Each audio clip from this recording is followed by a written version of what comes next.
Suspense. With George COULOURIS as star of The Long Shot, a suspense play produced, edited, and directed by William Spear.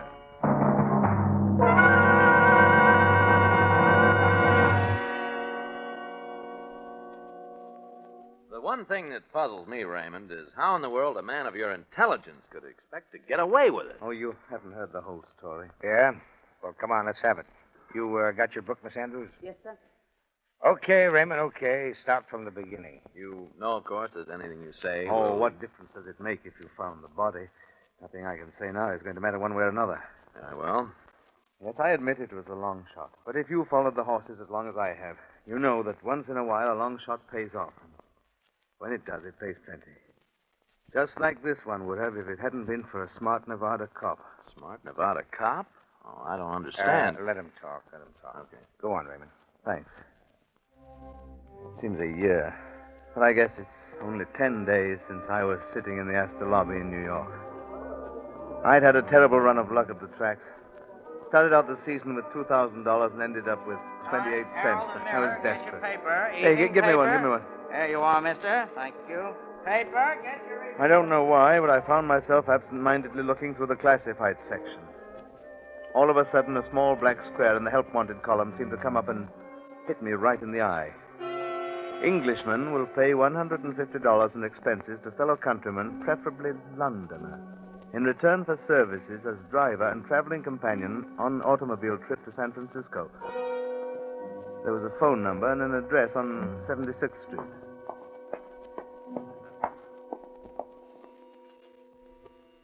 Come in.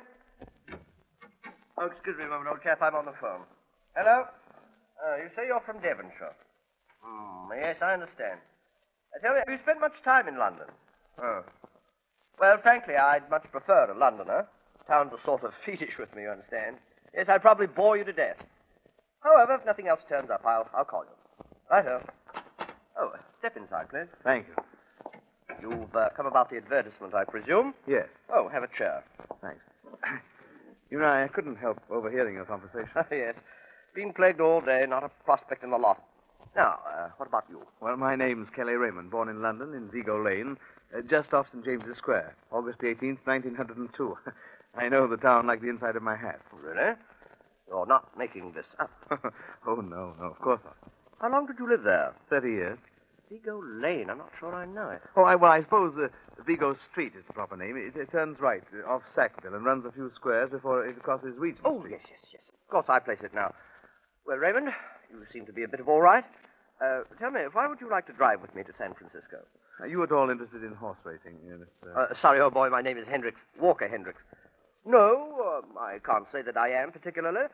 Been to Epsom Downs on a few occasions. I see. Well, I've become rather fond of it. I might even say financially dependent on it in recent years, and with Bay Meadows opening shortly... Bay Meadows, old chap? That's a track near San Francisco. Oh, yes, I see.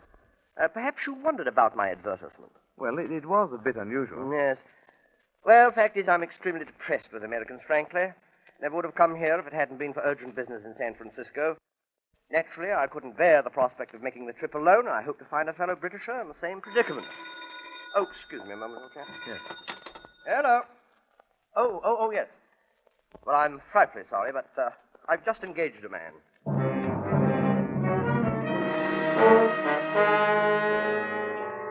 I didn't tell him why I had to leave town, of course. But there was the small matter of a few bad checks and a cell waiting for me in the city jail if I ran into the wrong people. And thank heaven, with all his eccentricity, he knew when to stop asking questions. Yes, I was sitting pretty. The only thing I was afraid of was death from sheer boredom, because from the moment we started out, all he could talk about was London. Have you spent much time in Soho, Raymond? Well, I never lived there, that's what you mean. Oh, no. I mean the restaurants and so on. Have you visited them? Oh, well, let me see.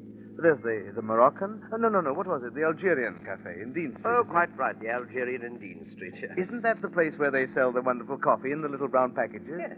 Yes, I'm sure.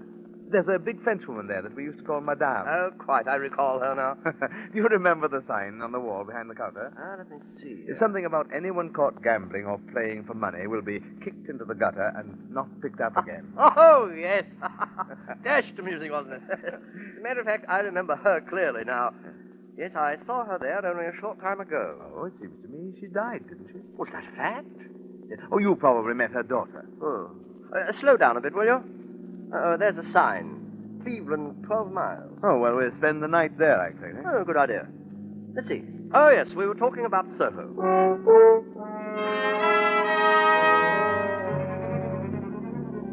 Yes, we were talking about Soho, and we continued to talk about it the rest of the way to Cleveland and most of the night in the hotel room. I began to think the man doubted my authenticity and was trying to trip me up. On the way to Chicago the next day, we covered Whitechapel, Fleet Street, Bloomsbury, and Mayfair. He still hadn't struck me, but I was beginning to feel like a well-thumbed Baedeker's guide by the time we reached Chicago. We just finished settling down in our hotel room. You've seen that remarkable man in Covent Garden, Raymond? Yes, a lot of remarkable men in Covent Garden. Of course, but I mean the one who does that wonderful balancing act. Oh, yes. Jim the porter. Balances 20 vegetable baskets on his head in the middle of traffic at high noon. It's quite a sight, that. Mr. Hendricks, I wonder if I might have a small advance on my salary. Well, I suppose so, yes. It's still rather early, and I thought I might look over the Windy City. Of course, Raymond. Oh, sure. Let me open my valise. Oh, gosh, this infernal lock is always acting up. Ah, there we are. 20 be enough? Oh, fine, thanks. Say, I believe I'll join you. Stretch the legs a bit, eh? I could see that he was good for a couple more hours of London. But there was no getting out of it. Around the corner from the hotel was a place where I was reasonably sure of running into some of the racing crowd I'd met during the Arlington season. I lost no time getting there. We had a club sandwich, and at Mr. Hendricks' request, I was expounding scholastically on the difference between Chicago and London bacon when... Kelly! Tommy! Hey, good to see you, Kelly. I thought you were in Miami. Yeah, leaving in a couple of days. How about coming along? Oh, well, I'm on my way to San Francisco. This is Mr. Hendricks, Tommy DeWitt. How are you? How do you do? Hey, you can't walk out on me like this, Kelly. I got a deal for you. No. Yeah. Hey, Oh, can you- sure. You'll excuse us, Mr. Hendricks. Who? Oh, rather, of course. Yes, go right ahead. What was the name of that car? I'll get right to the point. We bought us some jockeys. Huh? It's coming up next week at Hialeah. 500 will get you 10 grand on a parlay, but it's got to be 500. Now, look, you're sure of this? I never failed you yet, have I? No, I've got to drive that stiff to San Francisco. Well, what if you just walked out? Well, I suppose I could. Yes, but the 500. Has he got any money? Wait a minute. That valise. Huh? Tommy, you sure this can't lose? I'm positive. Now, listen. All you have to do is watch that booth where Hendricks is and phone me at the hotel if he leaves. I'll call you in about 5 minutes and tell you where to meet me. I'd remembered about that wallet full of bills in Hendricks' valise back at the hotel. It was easy to slip out the back of the place, leaving Tommy watching him from the small window in the door to the back room. In 2 minutes, I was back in our room at the hotel. There it was, just like we'd left it, and to make things even easier, he'd forgotten to lock it. There was $680 in $20 bills in the wallet, and a sheaf of legal-looking documents in the portfolio next to it. Glanced at them idly as I pocketed the money. On top was a letter to Hendricks from a law firm in San Francisco, and although this was no place to be caught reading other people's mail, I began reading it. It was dated 2 months ago, October the 18th, 1934, addressed to Hendricks in Bedford Park, London. Wish to thank you for the patience and cooperation you have shown in the matter of your uncle's estate. Realize our position, of course. Since you are completely unknown personally to either relatives or legal counsel in the United States, it has been necessary to establish proof of your right to the estate entirely by documentary evidence. Happy to state that such proof is now thoroughly established. Ask that you present yourself with documents requested in our previous letter at our San Francisco offices, and trust that final disposition of the estate will be accomplished without further difficulty. Signed, Martin Kelson, attorney at law. I put the papers back in the valise, grabbed my luggage, and started to leave. But I didn't leave. I stopped with my hand on the doorknob. And all of a sudden, my mind started going a mile a minute. Birth certificate. Affidavits from friends. Notarized statement from the Department of Records. Sheaf of letters. Evaluation of estate. Oh, my heart began to pound. Yes, this was a long shot. I knew it as I stood there looking down at those papers, checking them carefully. But it paid off. $100,000. Everything, every affidavit and statement, was a guarantee that their bearer was Walker Hendricks. And to tie it up tighter, one of the letters said pictures wouldn't be necessary. Just a passport. Yes, it was a long shot, but did you ever see odds like that, boys? Maybe you're right, boys. Oh, I don't know. Maybe I lost my reason there in the hotel room with $100,000 under my nose, trying to think a million things through at the same time, trying to calm down and see it clearly when I knew Hendricks was liable to walk in any minute. Anyway, I put the papers and the $680 back in the valise and put the copy of McValty's Your London and Mine on top. Then I called Tommy DeWitt at the Horse's Neck, told him the Hialeah deal was off, that there wasn't any money in the room. We left Chicago the next morning right on schedule.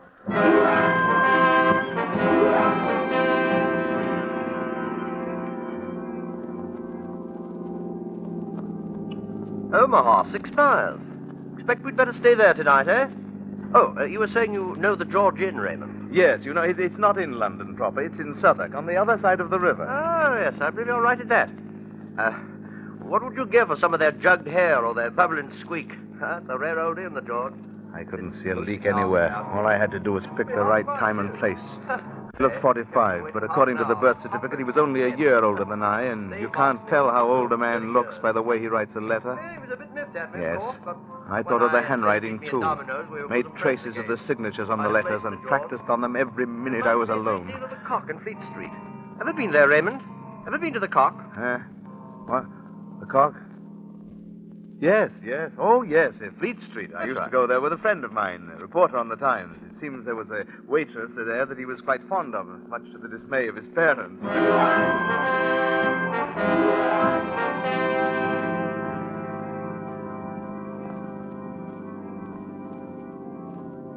Ah, here we are, right on schedule. Salt Lake City, 3 miles. Jove, I'll be glad for a wash. That plain country's appalling. Nice to have some trees for a change. Yes, not a bad spot at that. Matter of fact, I have an aunt here, you know. Huh? An aunt? Yes. Why, how long since you've seen her? Oh, I've never seen her. Don't intend to.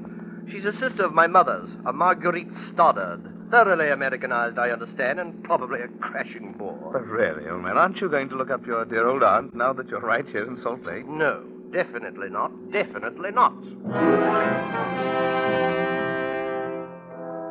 I managed to get away from Hendricks right after dinner and told him I had a friend to look up. Yes, here was a way of telling about that payoff ahead of time. A laboratory test right here in Salt Lake City with nothing to lose if it didn't work out.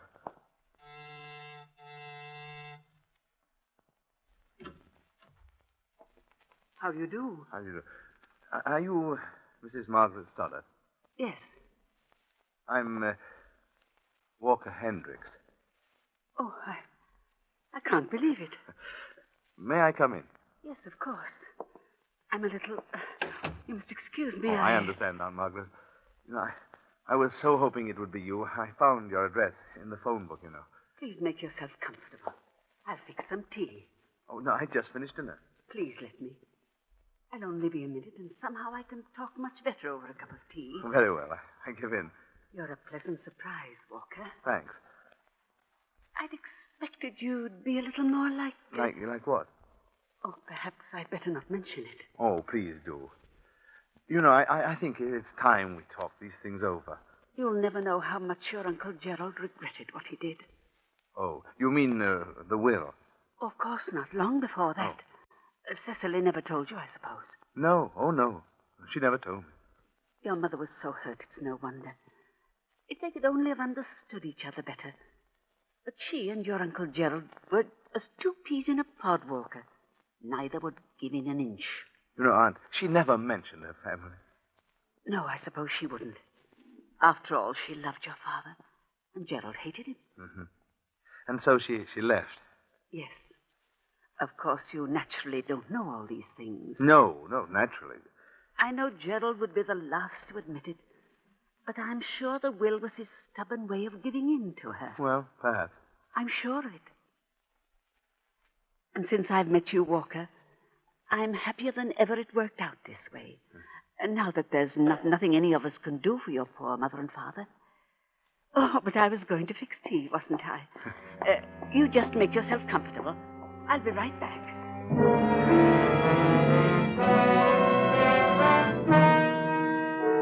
If there ever was any doubt in my mind, it disappeared then and there. I even tried to catch myself up, and she never suspected a thing. They knew absolutely nothing of Cecily Hendricks from the time she left home until Gerald died, leaving her the $100,000. At that point, they made a pretty thorough search, found both she and her husband had died in England, and their son, Walker, was the only heir. I could have told her I was born in the Tower of London, and she would have believed me. Yeah, that was it. Yes, and now I even had an identity witness to back me up.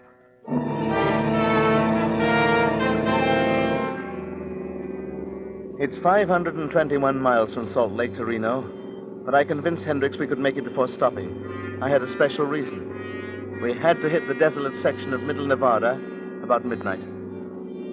As usual, from the time I stepped on the starter that morning, he was off on another tour of London. You know, for all the years I've lived in London, I've never visited Billingsgate. Oh, you must have passed it. It's right next to the bridge. Oh, you've been there?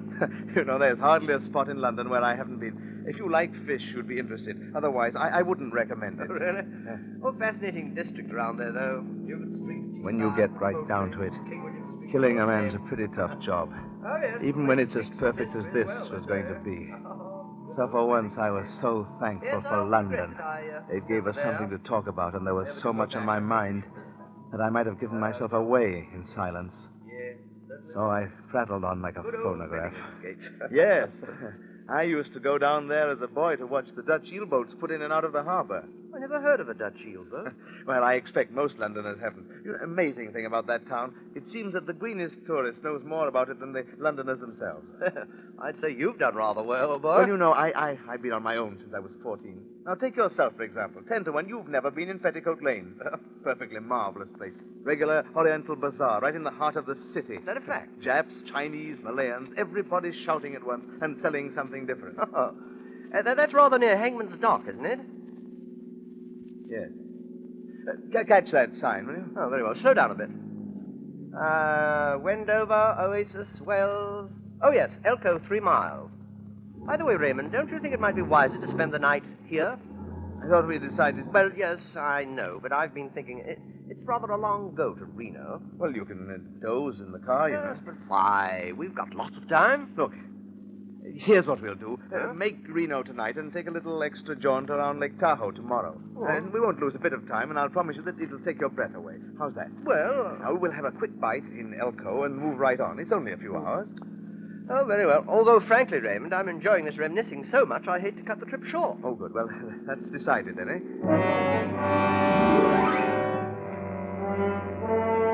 We left about 8. At midnight, we were somewhere between Winnemucca and Reno, passing through some barren hills.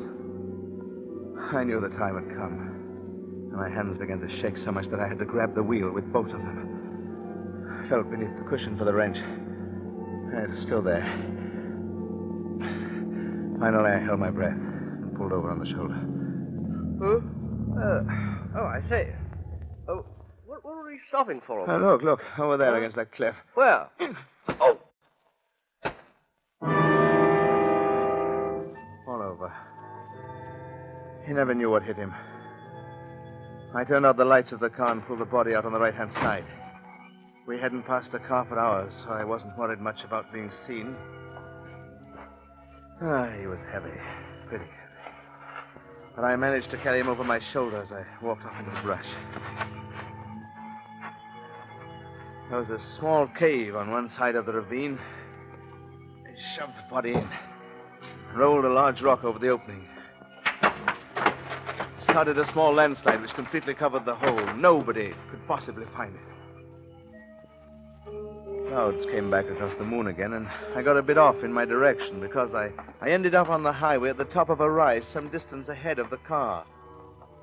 I just about reached the car when I saw something that made my stomach feel as if it was full of ice water.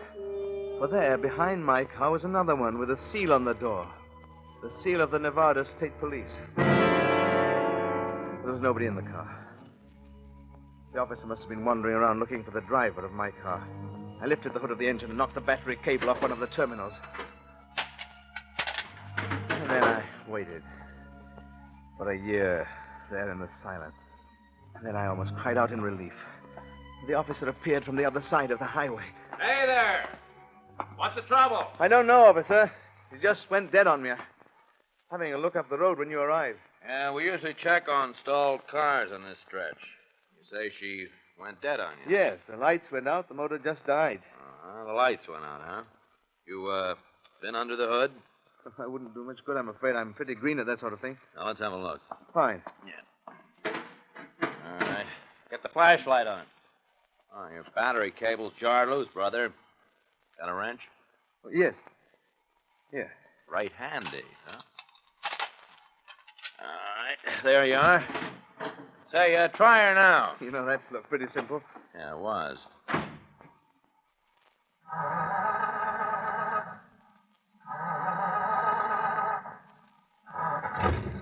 Thanks ever so much. That's okay. Let's see, your name's Hendricks, huh? Right. Check the registration. You're a long way from home, brother. That's right, yes. Well, thanks a lot. You're welcome, brother. Good night. I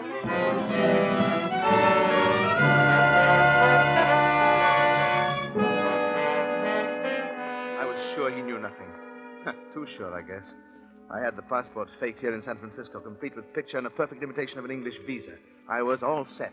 And yet when the time came, I began to waver again. I wasn't sure about that cop. What if he sent someone back the next day to look around? Battery cables just don't jar loose by themselves. For 3 days, I sat in my hotel room here, thinking. I bought Nevada papers from an out-of-town newspaper stand on Market Street. No mention of the murder. Nothing. Yeah, that's why you were smart. You'd never have got me if anything had leaked out of the papers about finding that body. Well, anyway, when I couldn't stand it any longer, I flipped a coin. Heads, I'd do it. Tails, I wouldn't. I came up heads. Well, you know the rest. Naturally, I denied it until you sprang it on me that the body had been found, and then I knew it was no use. Well, why don't you say something? Still think I couldn't carry it off, Kelson? Well, don't just sit there with a blank look on your faces. Say something. Well, Raymond, we were holding you for the murder of Walker Hendricks, but appears we were wrong. What? What's the matter with all of you? No, it was a long shot, Raymond, but it was a pretty good bet. Maybe that's why both of you gambled on it. What do you mean, both of you? You and whoever you bumped off in Nevada. With whoever I... Hendricks is dead. I know he's dead. Oh, Hendricks was murdered, all right, but you didn't do it. What? You see, he beat you to it, Raymond. Who? What? Your traveling companion. He wasn't Hendricks. He wasn't even an Englishman. That's why he was pumping you so much about London. He was, what do actors call it? Getting up in his part. What are you talking about? I thought you found Hendricks' body in Nevada. Oh, brother. Hendricks never was in Nevada. Poor guy never left New York. The New York police turned up the real Hendricks in the East River the day after you left town, chauffeuring for the guy who killed him.